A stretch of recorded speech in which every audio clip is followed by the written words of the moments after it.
నమస్తే నాన్న అందరికి. అరే అందరికీ చెప్తున్నారా, ఇది పాటించండి. 90% ఫోన్లు మాట్లాడడం బంద్ చేయండి.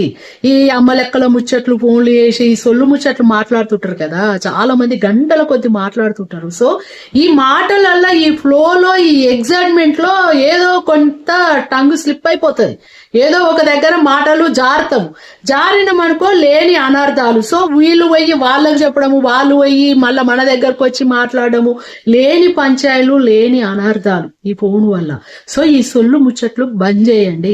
ఇంటికి వచ్చినప్పుడు కలిసినప్పుడు సరే 6 నెలలకు వస్తామే, 6 నెలలకు వచ్చినప్పుడు అయినా సరే మంచి ప్రేమ వ్యక్తపరచండి. వాళ్ళకు నచ్చిన ఫుడ్ చేసి పెట్టండి. మీకు ఎంత ఆప్యాయత ఉందో దాన్ని అంతా వ్యక్తపరచండి. కానీ ఈ ఫోన్లలో మాత్రం ఈ సొల్లు ముచ్చట్లు బంద్ చేయండి రా. లేని కథలు, లేని అనర్థాలు, లేని పంచాయలు వస్తాయి వీటితోటి. అవునా కదా? ఇది చాలా మంది ఫేస్ చేసి ఉంటారు. సో నేనైతే 99% నేను ఫోన్లు మాట్లాడా. కలిసినప్పుడు మాత్రం మంచి ప్రేమగా చూసుకుంటా ఎవరినే కానీ ఇంటికి వస్తే.